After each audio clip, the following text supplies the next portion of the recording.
Assalamualaikum warahmatullahi wabarakatuh.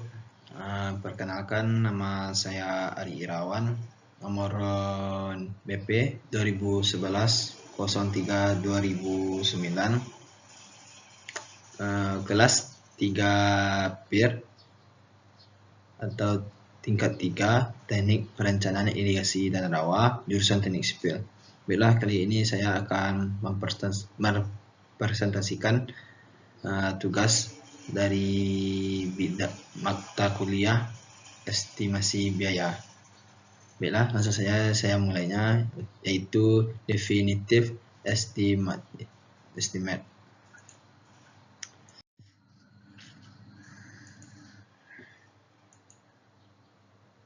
Dapat dilihat bagian definitive estimate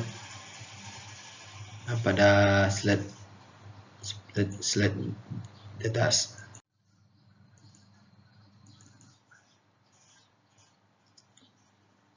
Siklus cost estimate dapat digambarkan sebagai siklus sebagai berikut. Dapat kita lihat pada layar.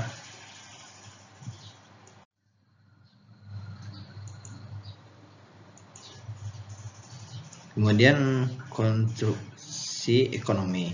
Yang dimaksud dengan konstruksi ekonomi adalah upaya-upaya yang dilakukan baik dalam proses konstruksi maupun proses konstruksi dengan tujuan untuk menekan biaya konstruksi, termasuk juga untuk menekan kemungkinan terjadinya pembengkakan biaya.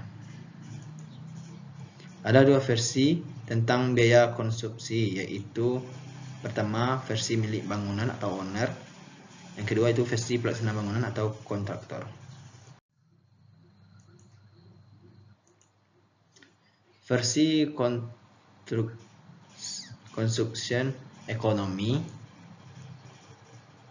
pertama versi owner, terdiri dari desain sederhana atau fungsi. Yang kedua, kurangi struktur dengan desain khusus. Yang ketiga itu struktur beton tipikal. Yang keempat, info yang lengkap untuk fondasi. Yang kelima itu menggunakan material lokal. Yang keenam itu spesies yang jelas dengan standar yang dikenal. Yang keenam, adakan pre-big meeting. Yang ketujuh, kurangi change order. Yang terakhir, tugaskan pengawas yang berpengalaman. Yang selanjutnya versi kontraktor. Pelajari dokumen tender dan lokasi proyek dengan seksama. Gunakan alat yang efisiensinya yang tinggi.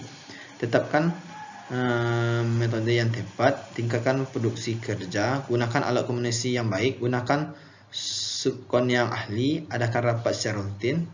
Terapkan konstruksi safety. Yang terakhir itu jaga hubungan baik dengan masyarakat sekitar proyek. Faktor kunci dan asumsi. Yang pertama itu cost engineer yang profesional. Dalam membuat cost estimate mengenal dua hal penting, yaitu asumsi dan faktor kunci yang pasti. Faktor kunci yang pasti adalah construction schedule, construction method, dan metode estimasi. Dasar produktivitas tenaga dan alat. Asumsinya yaitu inflasi, kenaikan harga, dan risiko lain.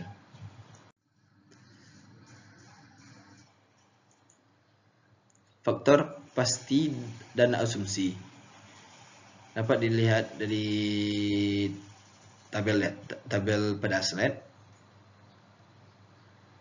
yaitu faktor asumsi dan faktor pasti. Work breakdown struktur.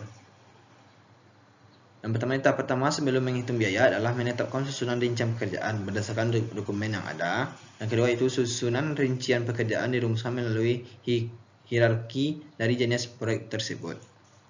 Yang ketiga yaitu tiap hierarki dari proyek diuraikan menjadi item-item pekerjaan secara detail menjadi kegiatan yang dilaksanakan. Yang keempat itu seorang cost engineer terkadang mengambil spesialisasi tertentu atau yang terdiri dari struktur, finishing, dan lain-lain. Work breakdown struktur Hal-hal yang diperlukan untuk menyusun work breakdown struktur adalah yang pertama itu dokumen tender, termasuk gambar, spesifikasi, persyaratan, surat perjanjian, dan addenda. Yang kedua itu informasi yang diperoleh dari survei lokasi proyek. Yang ketiga itu rencana metode pelaksanaan. Yang keempat itu pengalaman dan pengetahuan cost engineer untuk proyek sejenis. Kemudian struktur WBS bangunan gedung. Dapat dilihat gerak struktur atau bagan dari struktur WBS bangunan gedung.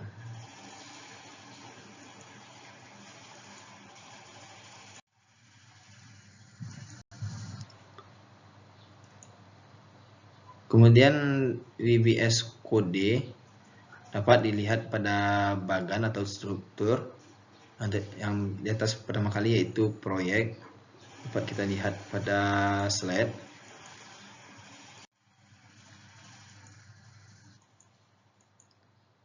Kemudian WBS dalam teks. WBS dalam dokumen ditampilkan dalam bentuk teks dengan diberi nomor kode bangunan gedung 1.000 preliminaries. Bagiannya itu 1.1.0 pengukuran, yang kedua itu 1.2.0 site facilities, yang kemudian 1.3.0 dan seterusnya. Kemudian 2.000 pekerjaan tanah, 2.1.0 galian tanah, 2.2.0 timbunan tanah, 2.3.0 dan seterusnya.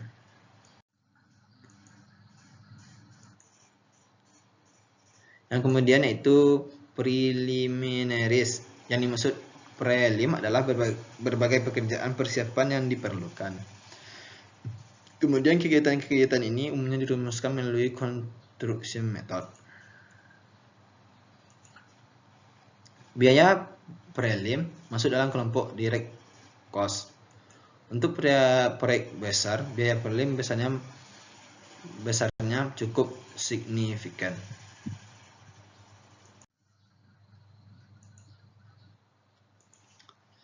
Contoh prelim untuk proyek gedung itu soil investigation, temporary site of phase, ceremony, contract document, shop and as-built drawing, site overhead, cleaning, mobilisasi dan demobilisasi, tower crane, K3 dan lain-lain. Biaya proyek.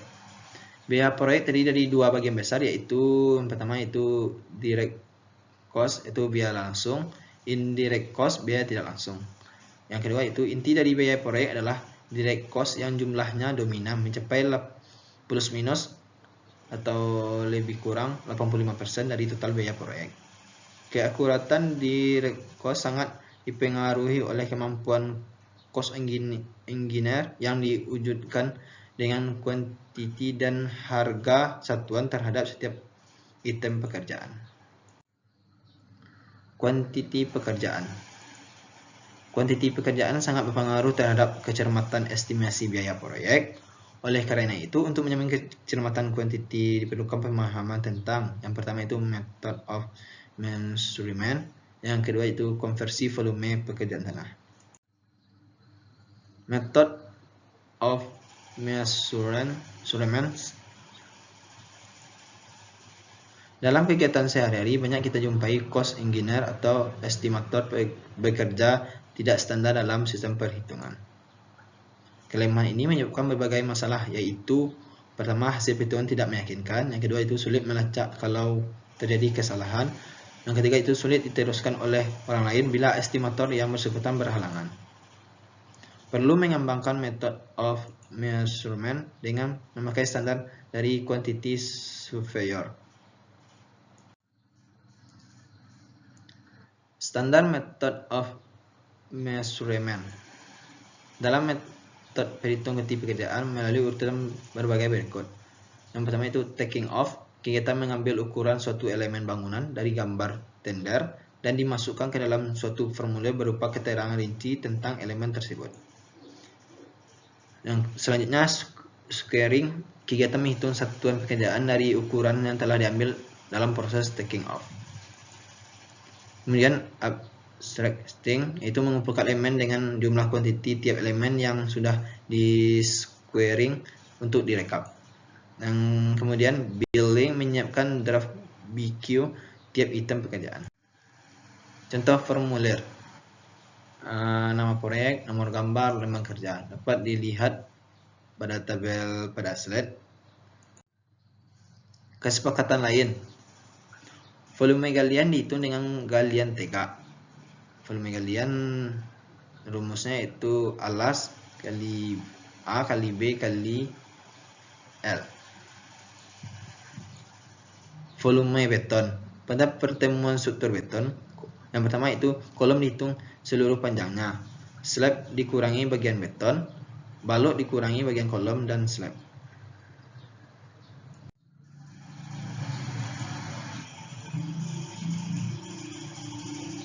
Dapat dilihat kemudian itu pekerjaan atap, dapat dilihat pada slide total panjang bangunan dengan rumusnya A ditambah 4E, total luas atap itu 2 dikali 2 dalam kurung setengah H dalam kurung A tambah C tambah setengah T dikali B. Dapat dilihat pada slide di atas. Pekerjaan besi beton, balok A2 lantai 1. Dapat dilihat pada slide nama-namanya tentang besi beton, jumlah besi beton dalam meter, bigel, dan bentuk besi beton. Dan kemudian itu rekap pekerjaan besi beton.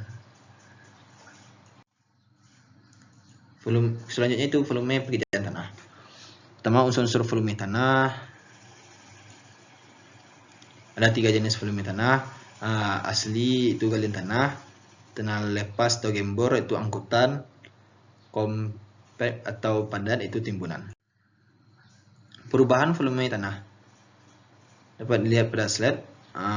Terjadinya perubahan yaitu tanah tanah asli, tanah lepas, dan tanah padat.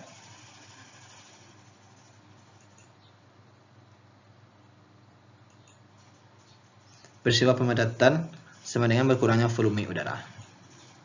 Peristiwa konsolidasi berkurangnya volume air.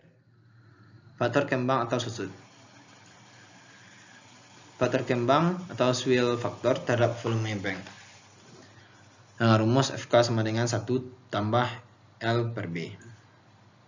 Faktor susut itu shrinkage factor terhadap volume bank. Fs sama dengan 1 dikurang C per B. Di mana B itu yaitu berat volume bank, L volume loss, dan C berat volume compact. Contoh tabel konversi volume dapat dilihat pada slide atas. Perubahannya tanah asli ke lepas atau lepas ke padat dapat dilihat rumusnya.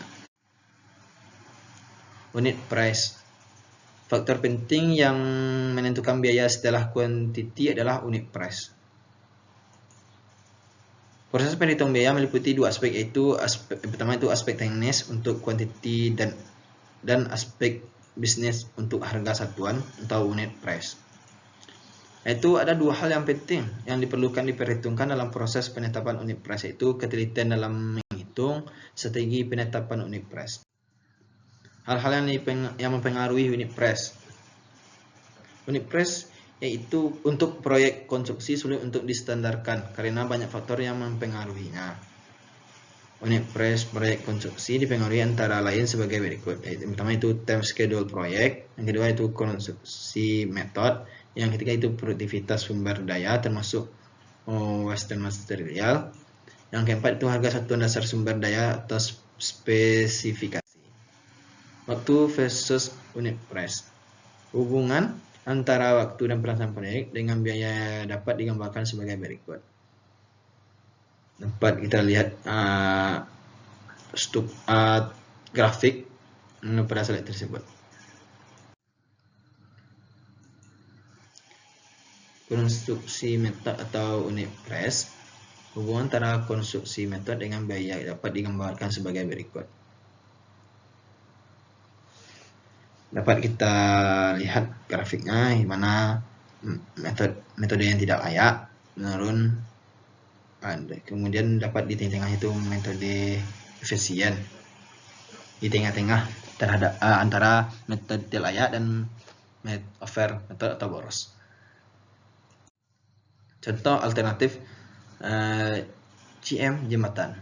CM jembatan itu pondasi, bang atau atas, tiang pancang C1, break fill C2, perancah C3, cantilever C4, dan launching C5.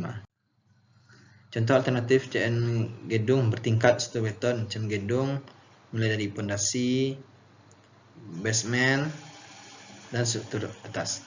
Pondasi terdiri dari tiang pancang, dapat C1, kemudian pondasi terdiri parapel C2, basement konvensional C3, dan top down C4. Struktur atas per cast in place C5 dan precast C6, kemudian campuran C7. Produktivitas atau versus unit price. Definisi. Produktivitas adalah besarnya output atau hasil pekerjaan persatuan waktu untuk setiap sumber daya yang digunakan. Hubungan dengan unit price adalah produktivitas naik atau unit price turun, produktivitas turun atau unit price naik. Produktivitas adalah suatu kemampuan, bisa rendah, bisa juga tinggi. Harga satuan sumber daya. Unit price pekerjaan dalam proyek konstruksi jadi dari 3 unsur utama, yaitu biaya upah tenaga, kemudian biaya material, dan ketiga yaitu biaya alat. Harga satuan dasar upah, material, dan alat berpengaruh langsung terhadap unit price. Hal-hal yang mempengaruhi harga satuan dasar sumber daya, yang pertama itu sumber atau pemasok sumber daya, yang kemudian spesifikasi, kemudian proses negosiasi dengan pemasok. Unsur unit price. Unit price suatu pekerjaan pada akhirnya ditentukan oleh unsur-unsur yang dipengaruhi oleh aspek-aspek yang dibahas di depan.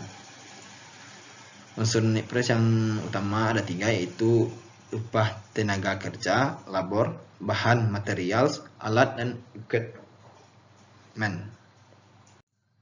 Unsur upah tenaga kerja. Setiap macam pekerjaan perlu melibatkan berbagai jenis pekerjaan, dari mandor, tukang, dan pekerja. Produktivitas kelompok pekerja tersebut ditunjukkan dengan faktor angka dari masing-masing jenis pekerjaan untuk tiap suatu pekerjaan. Saat ini profesi pekerja bangunan telah maju, tersedia informasi harga upah di pasaran. Unsur biaya material. Setiap macam pekerjaan memerlukan jenis material yang tertentu, tergantung dari pekerjaan. Banyak kebutuhan material tiap satu pekerjaan. Untuk tiap jenis material ditentukan oleh kuantiti terpasang plus waste. Kuantiti terpasang tidak dapat dikendalikan, tetapi waste harus dikendalikan. Waste material. Ada dua jenis waste material, yaitu waste material tunggal, waste material campuran. Kemudian penyebab waste antara lain reject, kerusakan, kehilangan termasuk volume efektif, pemborosan pemakaian di lapangan. Unsur biaya alat. Banyak jenis pekerjaan yang dalam prosesnya memerlukan penggunaan peralatan. Konsep biaya alat sebagai bagian dari pekerjaan adalah yang pertama itu biaya depresiasi penyusutan alat, biaya operasi misalnya BBM, oli, pelumas, operator. Kemudian biaya perbaikan, kemudian biaya depresiasi adalah sebanding dengan waktu, seperti biaya tetap tidak dapat dikendalikan, yang lainnya harus dikendalikan. Contoh biaya operasi. Biaya operasi per jam diperoleh dari solar per jam, oli per jam, grease per jam, minyak hidrolis per jam, upah operator per jam. Kebutuhan material consumable tersebut diambil dari pengalaman yang ada. Upah operator tergantung sistem pembayaran.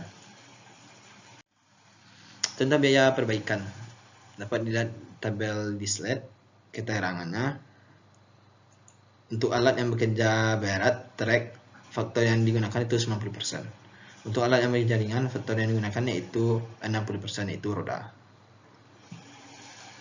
Dapat dilihat penjelasannya tahun ke-1, tahun kedua, ketiga, keempat, yang kelima. Yaitu dimana biaya perbaikan per tahun untuk alat umum 5 tahun itu 1/15 untuk tahun ke-1 dikali 90% dikali harga alat. Begitu seterusnya untuk tahun ke-5 sampai tahun ke-5. Itu unit price pekerjaan khusus. Dalam suatu proyek tentu ada pekerjaan-pekerjaan yang bersifat khusus atau sangat spesifik atau yang belum dikuasai oleh estimator yang bersangkutan. Pekerjaan khusus tersebut antara lain yaitu pertama pekerjaan M atau E, yang kemudian pekerjaan landscaping, yang kemudian pekerjaan yang bersifat seni seperti ornamen, ukiran, lukisan dan lain-lain. Unit price pekerjaan-pekerjaan khusus tersebut sebaiknya dimintakan dari ahlinya. Bagan harga satuan dapat dilihat bagannya pada slide tersebut. Ini terdiri dari metode kerja, prioritas dan metode kerja. Unit price dalam falas. Unit price dalam double quantity sebaiknya dirinci sebagai berikut. Dapat dilihat tabelnya pada slide di atas, itu terdiri dari tempat pekerjaan, unit price, upah, material, alat, dan jumlah. Indirect cost proyek. Indirect cost dalam cost estimate sering dimasukkan sebagai markup. Definisinya itu indirect cost adalah biaya yang harus dikeluarkan untuk kegiatan yang tidak berkaitan langsung dengan kegiatan proyek. Ciri-cirinya itu kegiatan dari indirect cost tidak berlangsung di lokasi proyek, tidak ada kaitan dengan komponen biaya proyek secara fisik. Markup proyek. Setiap perhitungan biaya proyek selalu ditambah dengan markup atau biaya tidak langsung. Markup biasanya terdiri dari kontribusi terhadap biaya tetap organisasi atau perusahaan yang ada, cadangan untuk risiko, dan cadangan untuk laba. Besarnya markup tergantung pada tingkat persaingan yang ada. Struktur bid price itu masa lalu, jumlah biaya A, keuntungan dan risiko B, pajak PPN, 10% tambah A tambah B, C, jumlah penawaran A tambah B tambah C. Saat ini jumlah biaya sama dengan A ditambah B. Kemudian pajak PPN, 10% A tambah B sama dengan C. Jumlah penawaran A tambah B tambah C. Cost estimate versus bid price dapat dilihat pada bagan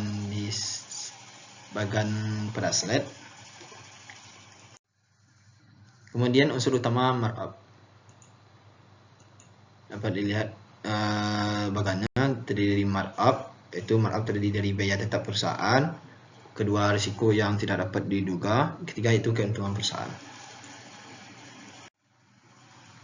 Dan kemudian itu kontribusi proyek dapat dilihat pada bagan